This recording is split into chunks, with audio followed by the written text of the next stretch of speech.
Imperial Rome, a century after the birth of Christ, the most powerful empire on earth, is laying to rest one of its most favored sons. The body of the young nobleman is strewn with garlands and his face is uncovered. The ceremony is preparing the deceased for the afterlife. His time in this world is now over, yet he will return in most unusual circumstances almost 2,000 years later to tell us his story.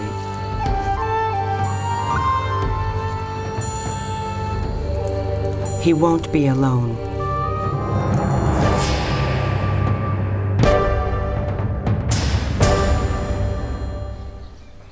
Ten miles south of Rome in the suburbs, workers are removing an electricity pylon. They stumble on a set of steps leading them down below ground. All work is stopped. The owner of the land, Emilio Carboni, calls in Dr. Franco Arietti, the local government archaeologist, to investigate. The first thing they see is a massive stone door.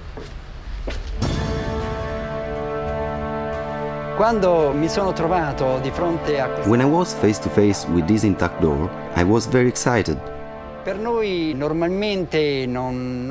Normally, there's no emotional involvement. We don't get excited. We're used to it. This is our job.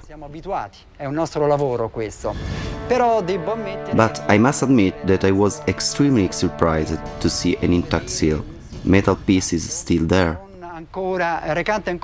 Just imagine handles that moved, that still worked. It takes 2 days to hoist the massive door back, giving the excavators their first glimpse of a pristine tomb.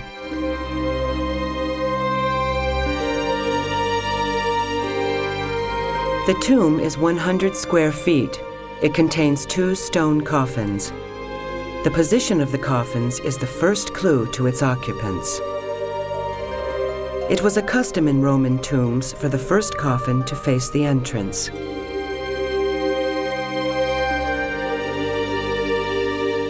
Whoever is in this coffin was the first to die. The location of the tomb provides another clue. Traveling east from the capital, it's at the crossroads of 2 very important roads, the Via Latina and Via Cavona. It was a Roman custom for prestigious families to be buried next to an intersection like this.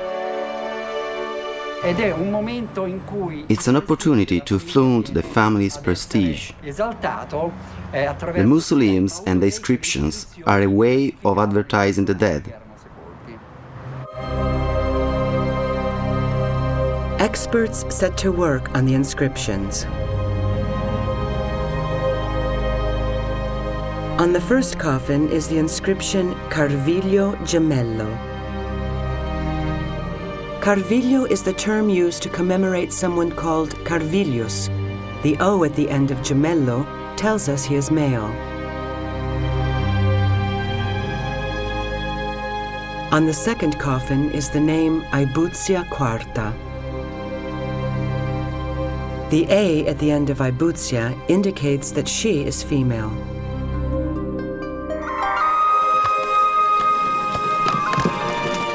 This is the story about a woman, Aebuzia, and a man, Carvilius, rich and powerful people living in the suburbs of the city. Their coffins will yield more clues about how they lived and how they died.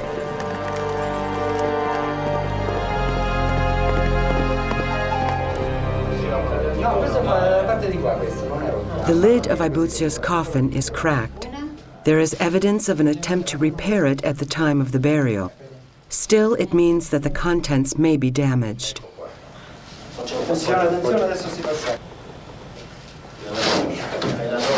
When both lids are removed, the excavators are suddenly staring at what might be a first for Rome. Both bodies are there.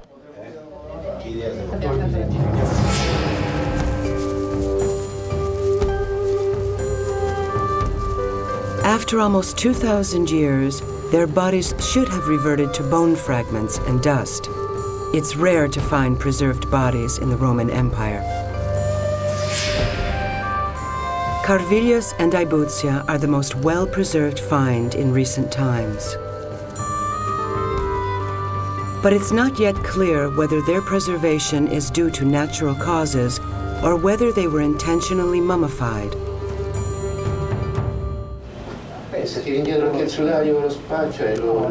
Both bodies were covered with flower garlands, which scientists carefully remove. Dry and extremely delicate, they are the first ever found intact inside a Roman tomb. Garlands came with the funeral, and right through Roman life, garlands indicate the sacred. You garland the columns of a temple for the god's feast day. You put garlands around altars. Garlands have been recorded on many ancient paintings and stone carvings, but finding real ones is rare. It's just very unusual to find them so well preserved. They may have been in every sarcophagus, but we just don't know. They also offer another clue about the deaths of Carvilius and Aebuzia. Paleobotanist Professor Lorenzo Costantini hopes to establish which flowers were used, and that will tell us what time of year the funerals took place. Back at his laboratory, he extracts the pollen from the flowers. This will allow him to identify them. He comes up with some interesting results.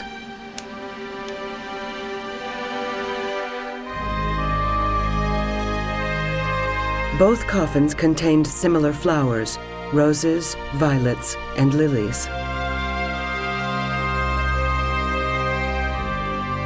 Flowers which are in bloom in the late spring and early summer. So we know that they both died at the same time of the year. One question remains unanswered. Did they die in different years?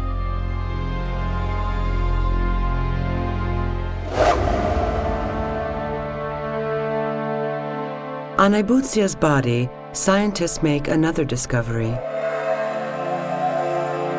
On her finger, there is a beautiful ring which contains a tiny carved bust. Ancient Roman rings are a specialty of Oxford University's Martin Hennig. He has spent the last 30 years studying them. He has come to Rome to evaluate Aebuzia's ring. Tests have already established it is gold, which tells scientists something else about Aebuzia. Only somebody of aristocratic rank was allowed to wear gold in public. The tiny gold bust fitted inside the glass makes this ring one of the finest found so far in ancient Rome. I think this must have been made in a top jewellery workshop in Rome itself, in which the emperor himself, as well as members of the aristocracy, would have been the clientele. Aebuzia's ring is the only known example of its kind. Very few goldsmiths had the knowledge to make it. The style of the gold bust dates the ring to the end of the 1st century. And the figure itself provides another clue about Aebuzia. If you look closely at the bust, you see first of all that it's bare-shouldered, and it looks in very superficial glance as though it's very masculine, very big nose, but actually it's that of an oldish woman. And it's quite touching, really, because the bare bust in front would show that she's trying to show herself as beautiful, nude, like the goddess Venus. And it's the sort of thing that perhaps a daughter might have worn, representing her mother, I think. All this sudden activity in the tomb, the electric lights and human breath causing increased changes in temperature and humidity, may cause bacterial infection and rapid deterioration of Carvilius's remains. In order to stop this, the authorities need to take drastic steps.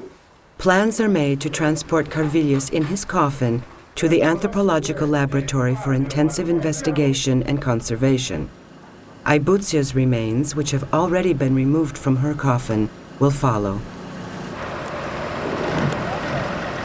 The coffins are made of marble, and each weighs almost 2.5 tons. Lifting them from the tomb is a dangerous and risky business.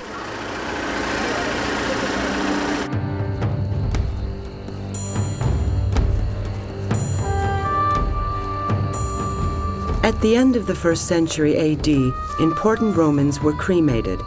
Yet these two people were buried, but we don't yet know why or just how they were preserved. It's difficult to preserve a body without embalming. It helps that the tombs weren't robbed, that they were still sealed. It helps that particularly Carvilius's coffin was in such perfect state. But I don't think that you would have any hope of preserving more than the skeleton unless the body had been treated in some way. It's just, we decompose, dust to dust.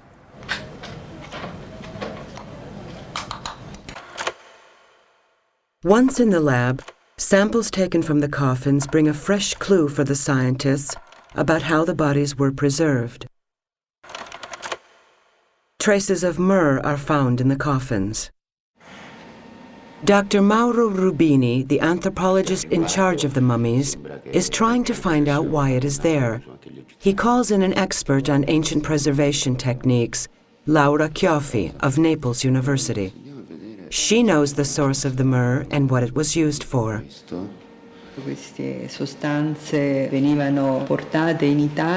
These perfume substances were certainly brought to Italy, mainly from the Middle East. Myrrh was often used as a deodorant and disinfectant. It's a substance which was often used when bodies were preserved for any length of time.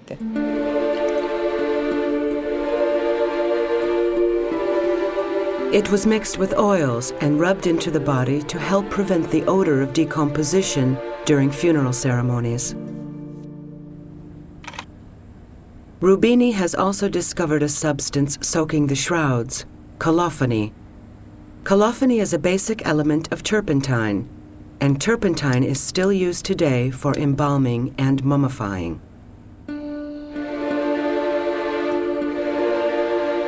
The discovery of colophony and myrrh is the first hard evidence of an attempt to preserve the bodies. In the meantime, there are other clues to chase up on the coffins themselves.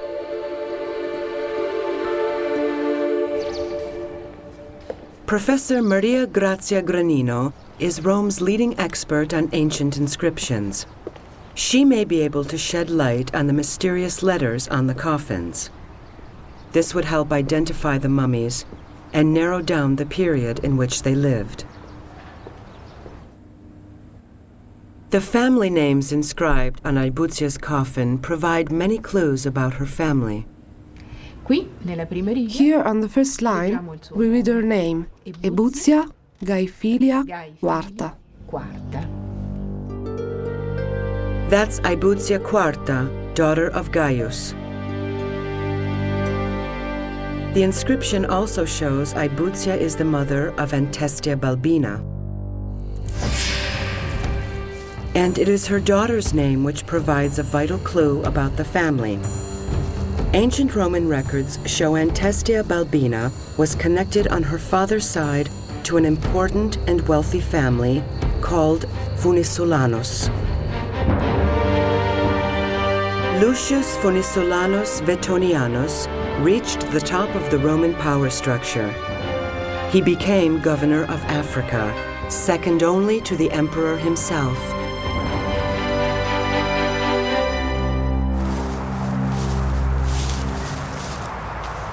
Cambridge University's Keith Hopkins has come to the burial site of Lucius Funisulanos. It is just a few hundred yards from Aibuzia's tomb. This is an elite of an elite. This is well less than 1% of the population in Roman Italy. These are people of tremendous wealth. The materials used to make Aebuzia and Carvilius's coffins confirm the wealth of their owners. They are made from fine marble, costing the equivalent of $17,000 today. With a yearly income of $350, it would have taken the average Roman worker more than a lifetime to buy such a coffin.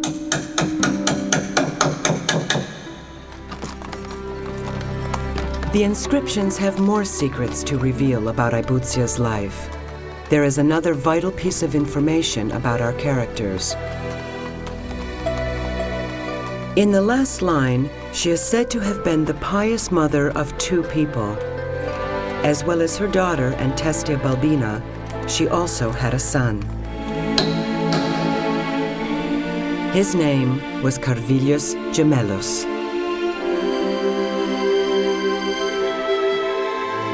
Aebuzia was buried with her son. The detective work is beginning to pay off. We now know we have found 2 members of the same family. But we still don't know how they lived, and there's more to learn about their status in Roman society.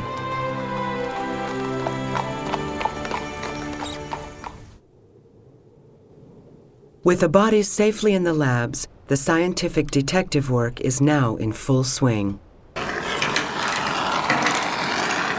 In order to be able to examine Carvilius properly, he first has to be removed from his coffin. They use liquid styrofoam, which quickly hardens to the mummy's form.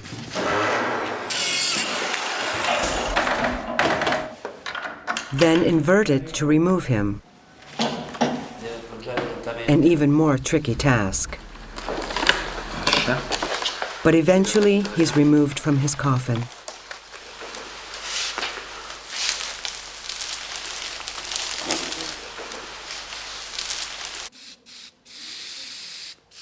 Conservators next spray his back with fungicide to prevent further deterioration of the body.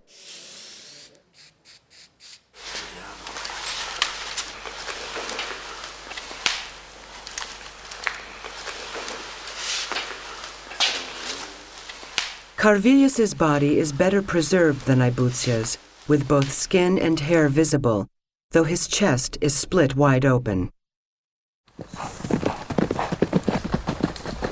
This may be because part of his body has decayed after death. Rubini has x-rayed Carvilius's body to try to find some further clues. He has discovered an injury on his leg. There is a fracture on his right femur.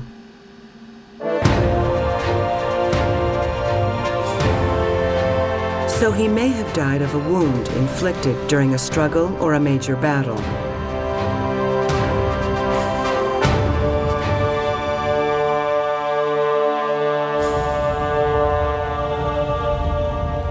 There is another clue to his preservation. His body was placed in the coffin on a bed of sand, and a drainage hole was cut, allowing his body fluids to drain away. The hole was also partially plugged, creating a sort of one-way valve system which prevented air from entering.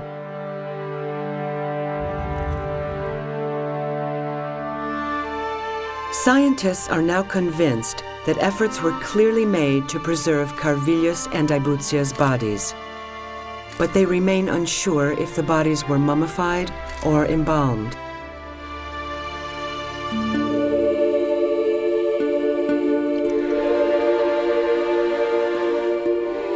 Unlike the Egyptian method of mummification, embalming covers the body with various preservative mixtures. The internal organs are left intact.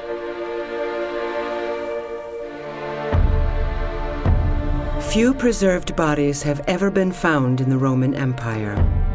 In 1756, a Roman-aged body was uncovered in Martre in France. In 1970, the remains of a Roman-aged woman were found in Mangalia in Romania. and in 1964, an 8-year-old child was found in Rome. Carvilius is now being cared for and studied at a laboratory especially prepared for him and his mother. As Carvilius has recently shown signs of further deterioration, Rubini has called in Italy's greatest embalmer, Nazareno Gabrielli. They take samples of his hair to send to the labs for testing. Samples from Ibuzia's hair have also been taken. The analysis should tell them whether Carvilius was poisoned. Meanwhile, X-rays of Carvilius's skull have been sent to a specialist in facial reconstruction. From these, precise measurements can be taken to recreate his face.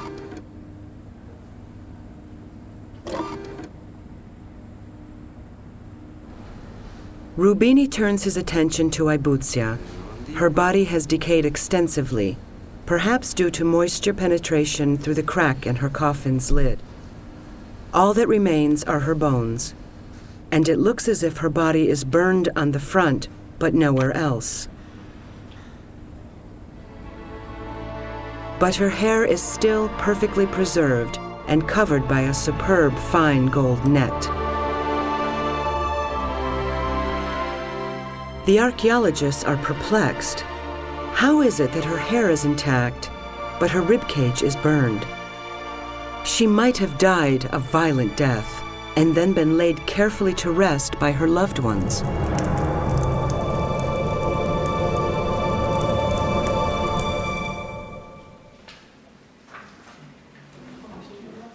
But so far, the scientists have found her skeleton anatomically perfect. If Ibuzia had been subjected to heat, it would have been out of alignment. I think the blackening of Ibuzia's torso could be due to a couple of things. First, it could be some kind of mold which would have been created by the leak caused by the crack in the tomb right over the central part of her body. But another possibility, which I think is more interesting, is that during embalming, the body cavity was normally emptied, and then it was lined with hot pitch. And the hot pitch itself could have charred the bones of the rib cage and around the hips, the pelvis bones. This could be a possibility. Ibuzia's skeleton reveals other clues about her. The scientists can tell from fragments of her cranium that she was between 40 and 45 years old, and her heel bones are badly worn down, so she was most likely overweight.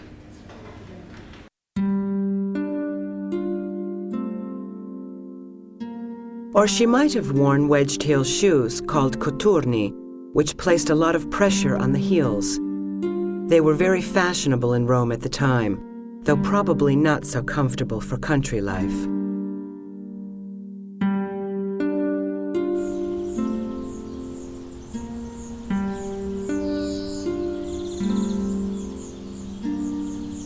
In the grounds of the villa adjacent to the tomb, Professor Maria Grazia Granino has uncovered a new clue about Ibuzia. It's a funeral altar hidden under a hedge, and it belongs to a relative whose estate was vast. His name was Gaius Aebuzius Romanus. She can tell there is a family connection through the name Aebuzius, which was extremely rare in Rome. Aebuzia belonged to a wealthy family before she married.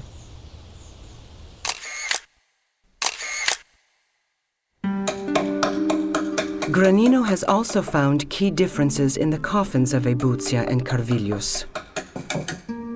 The style of the inscriptions is different. Carvilius's inscription is engraved with care and well designed. His mother's show signs of carelessness. The lettering is uneven and rough. It is certainly the work of two different sets of hands, made at different times by different stone masons. The top line of Carvilius's coffin is inscribed T. Carvilio T.F. Ser. It tells us about his father, Aebuzius' husband. T stands for Titus, his first name. Carvilio is the family name, and TF means simply Titi Filio, son of Titus. It is the inclusion of Ser which gives the most information about Carvilius' station in life. Ser stands for Sergia, the Roman tribe which father and son belonged to. There were 35 different tribes in Imperial Rome, and the tribe Sergia was scattered across the empire, but came mainly from today's Andalusia, in the southern part of Spain. It was an important tribe, counting many senators among its numbers.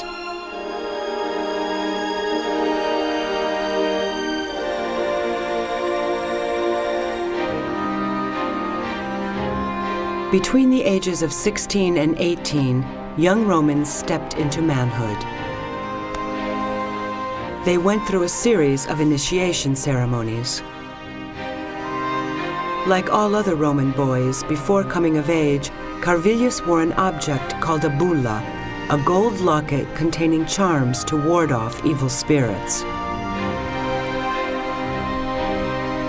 He also wore a child's toga.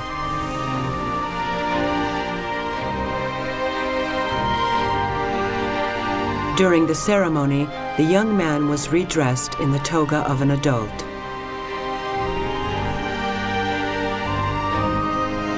Like all other young men in the Roman Empire, Carvilius then shaved for the first time.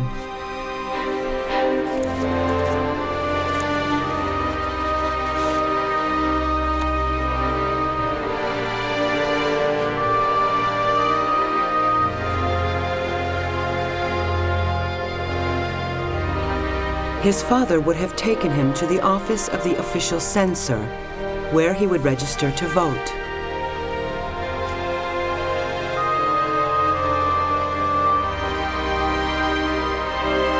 He was then ready for the final step.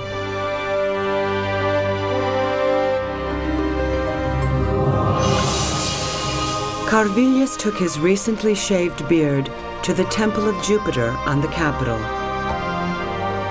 Here, he ritually offered it up as a symbol of his transition into manhood.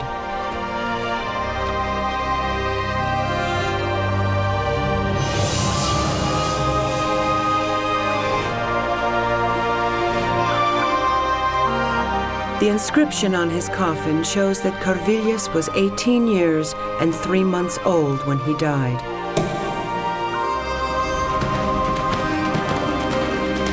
Carvilius was at an age where he would have just finished his schooling and be preparing for his career. Now, if they were members of the equestrian class, it would have been very normal for him to move from a career in the military, sometimes back into a job in Rome itself, starting off with very minor sort of civil service jobs. And then if he was extremely successful, he might work his way into very, very important jobs in the city of Rome. Carvilius and Aebuzius' coffins have revealed some key information about who they were. But just what was it like for them to live in Rome in the 1st century AD?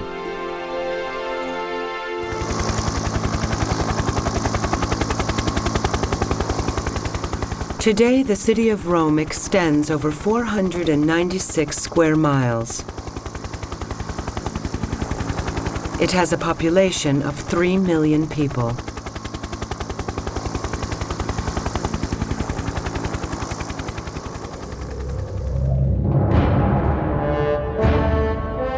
"100 years after the birth of Christ, the city was only 12 square miles, and 1 million people lived here.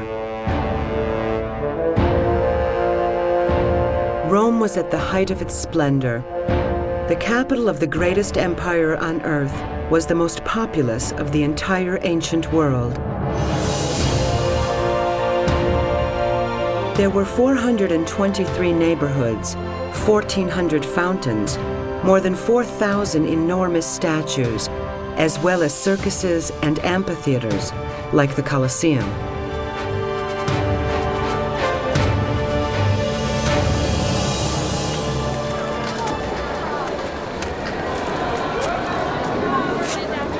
Its ethnic mix was much as you'd find in London or New York today, with Africans, Arabs, and all shades of Europeans crowding the streets.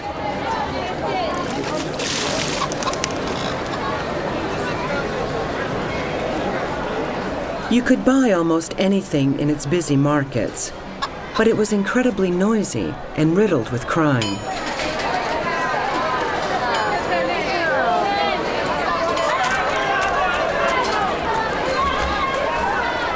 So life was really smelly, dirty, disease-ridden, dead dogs lying in the street.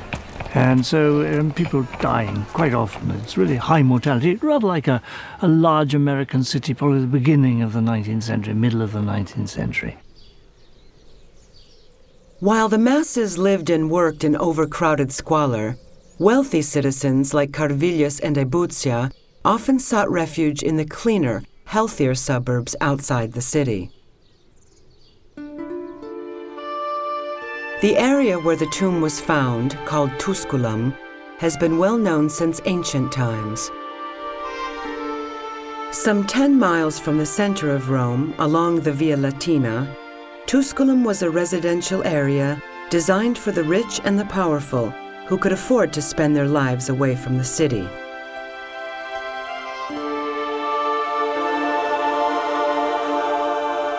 The villas were lavishly decorated inside, with underfloor heating, courtyards, and ornamental pools. Each household owned between 10 and 50 slaves.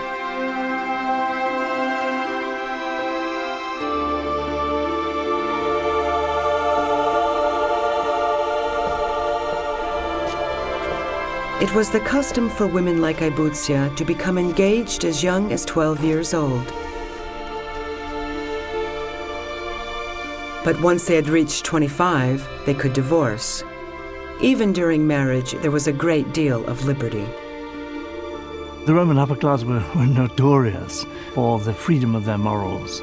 And they could take lovers, they could take husbands, they could behave with a sexual freedom, which we didn't see in Western Europe and in the United States till well into the 20th century.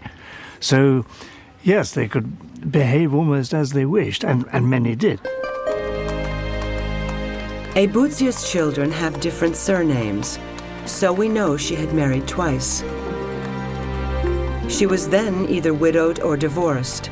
She was certainly single when she died, as no husband is mentioned on her coffin. Single status left her in a strong position. The women then became important and powerful property owners, and they could write their own wills, create the conditions under which they held their property, or dispose of their own bodies just as they wished. The villas were surrounded by extensive grounds with olive groves, vines, and farmland. Beyond them were ornamental gardens, enclosed by walls, planted with a great variety of trees and flowers. Gardens were extremely important to the Roman upper classes at that time. Every villa would have had extensive formal gardens, and in those gardens it would be very typical to find roses and violets and all kinds of trees, very systematic and formal plantings. This 1st century BC fresco from Livia's villa outside Rome shows the passion for gardens which extended beyond this world.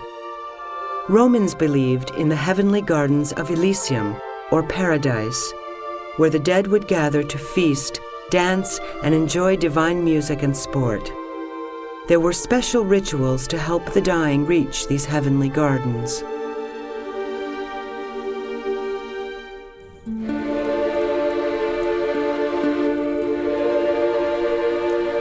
As the dying man draws his last breath, The nearest relation tries to kiss those dying lips and draw in that last breath as a sort of idea of preservation of the soul, catching the soul as it departs. Carvilius's body would have lain in the atrium of the family villa for as long as a week, while friends and relatives came to pay their respects and grieve with Ebuzia and other close members of the family.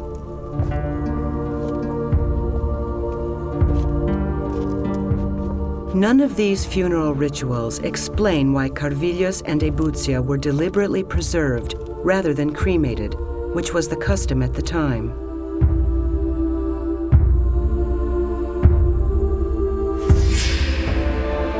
But the answers may lie in the sheer extent of the empire.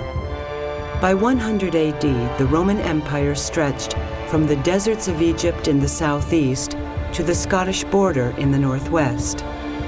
Rome was a fantastically absorbing conquering state. Everything came into Rome. Judaism, early Christianity, Isis cults, Serapis, any belief in the whole empire came into Rome. So, if you wanted to, you could go round, you did the round of temples and you listened to what was happening. Remnants of the Egyptian influence can still be seen throughout the city. Rome had a love affair with Egypt, and the love took the form of ripping off all the great art objects from Egypt and bringing them to Rome. What we're looking at is one of the giant obelisks in Rome. And this one was used to mark the end of the circus, where the horses and chariots, when they raced, turned round this point. 200,000 Romans watched the games.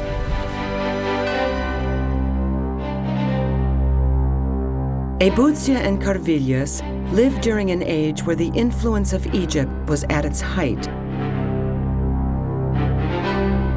But we've yet to find out whether they were under the spell of Egypt or whether other religious forces were at work. At the laboratory outside Rome, scientists explore another clue. Egyptologist and hair expert Dr. Joanne Fletcher has come to examine Ebuzia's hairpiece and the gold net which holds it together. Wow, that's fantastic. That is absolutely amazing. You see the plait around the side? This plait that goes all the way around? That one looks like it could be a false piece going around to sort of, as a kind of headband. So it's like the real hair of Ebuzia, and yet the on an initial viewing, the plait around the front looks like it's an extra piece that was put on as a sort of decoration, a false hair extension. Wow, that's fantastic. I've never seen a gold cap like that. I've seen wool caps like that, but never gold. That's extraordinary. It's beautiful. Fletcher notes that the hairpiece is made of a mix of materials: gold, animal hair, human hair, and even some plant fibers. The hair was red. This natural hair here has definitely been set with something. It looks like it's been styled and then set it with some kind of fixing lotion, like ancient hairspray or something. And in tests we've done on other mummies, on the Egyptian material, it's a resinous mixture and beeswax mixed together, combed through the hair to set it. And this certainly happens in the case of the mummies. So this is very, very similar, very comparable to a lot of the Egyptian examples, only in terms of the style, but the styling techniques, but in terms of the actual hairstyle itself, this is unique. I've never seen anything like it, because this asymmetrical side knot looks very much like bodies from Northern Europe. Statues of Roman grand dames reveal a vast range of women's hairstyles, many involving the complicated braids and knots found in Ebuzia's hairpiece. But none of them have the combination of Egyptian and European influences Dr. Fletcher has discovered on Ebuzia.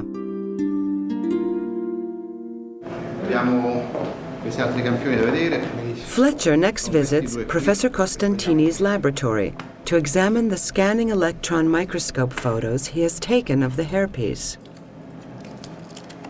This is the golden net, this one. The hairnet is made by twining incredibly fine strips of gold round a single thread of silk, about 3 microns thick. That's finer than a single strand of human hair, which is about 5 microns. How did they produce such I don't know. fineness? That is such sophisticated work. Yeah, it's really sophisticated. You see, this is the hand of one string, and this is another one. It's almost like the gold's being yeah. plaited somehow around it. Fabulous.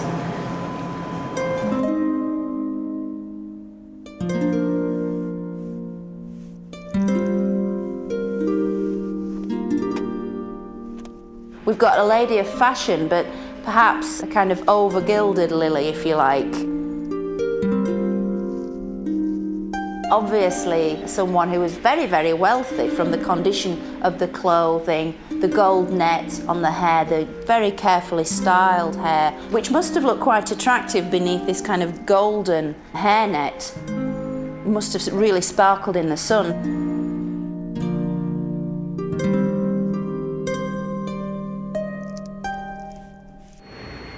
Professor Costantini has found another mystery clue in Ebuzia's coffin. It contained a date pit, which is from North Africa. It's another sign of a link with Egypt, as date pits have been found in other coffins in the Middle East. They were put in as offerings to the gods. In 100 AD, most Romans were pagan. They worshipped gods like Minerva, Jupiter, and Juno. But Egyptian cults were rapidly challenging these Roman gods. Ebuzia's coffin appears to show an Egyptian influence. Then if you look at the columns on the front of Ebuzia's tomb, they're almost normal Roman columns, except to me they seem to be treated to look like date palms. Now, date palms are, of course, generically Egyptian or North African. Ebuzia did not ignore traditional Roman symbols. At the end of her coffin, there is a Medusa head. Carvilius's coffin also contained one. Romans believed it protected the dead from evil spirits.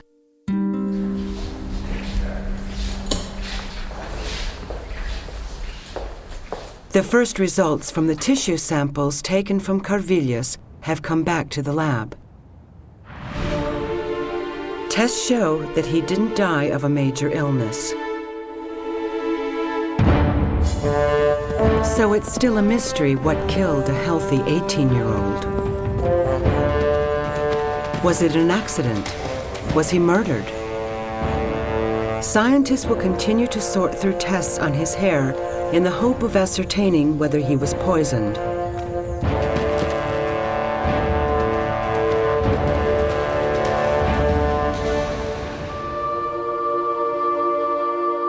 Near the tomb of Ebuzia and Carvilius are pagan burial mounds. When pagans died, grieving family members often placed a coin in the deceased's mouth. The money was to pay the ferryman who would row the newly departed soul across the river, separating earth from the underworld.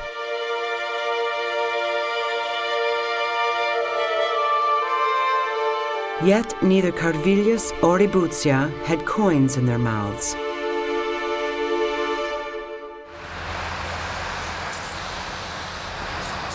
Another religious belief, also from the Middle East, was beginning to take root when Carvilius and Ebuzia were alive: Christianity.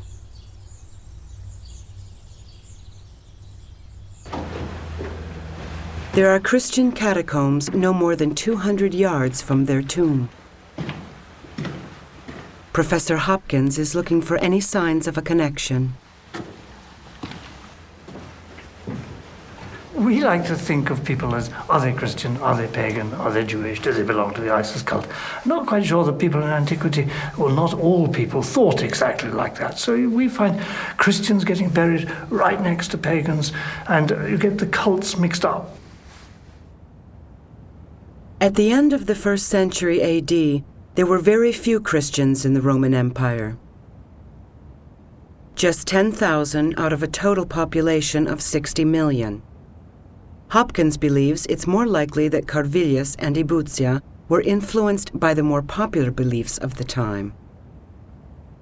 I think if someone's mummified in the Roman world, that's pretty exceptional. It's rather like having a corpse put on ice in modern society. That tends to suggest they were into an Egyptian cult where people were mummified. The chances are that this is something to do with ISIS, I think. More forensic results have come back from the laboratories. The tests on Ibutia's hair have revealed a large quantity of casein. Casein is the main protein found in cow's milk. It appears to have formed nodules on her hair. It's the first time Egyptologist Fletcher has seen this. She believes it may link Ibutia to the cult of Isis. Isis was the great mother goddess. Worshippers sprinkled milk during their rituals, believing it had life-giving qualities. The chemical analysis of Carvilius's hair has also proved revealing. It shows that his body contained 25 times the normal amount of arsenic.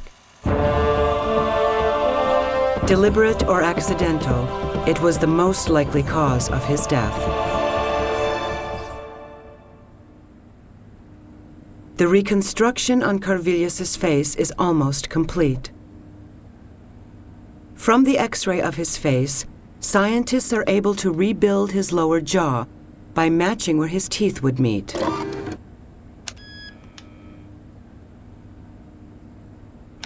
They then match up reference points from the front and profile X-rays. From this, they can recreate a 3D skull. The shape of the eyebrows is defined by the structure of the skull and Carvilius's age. And the thickness and shape of the lips are determined by measurements from the X-ray. Scientists believe Carvilius may have looked something like this.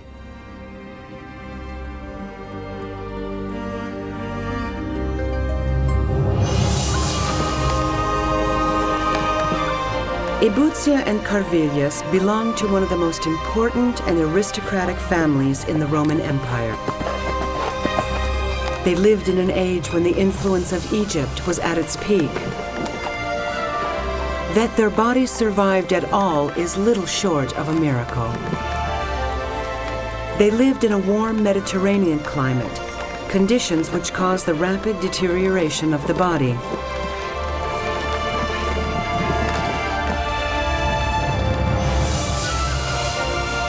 Carvilius and Ibutia had the money, the influence, and the desire to make sure that their lives would not be forgotten. And almost 2,000 years later, they have been proved right.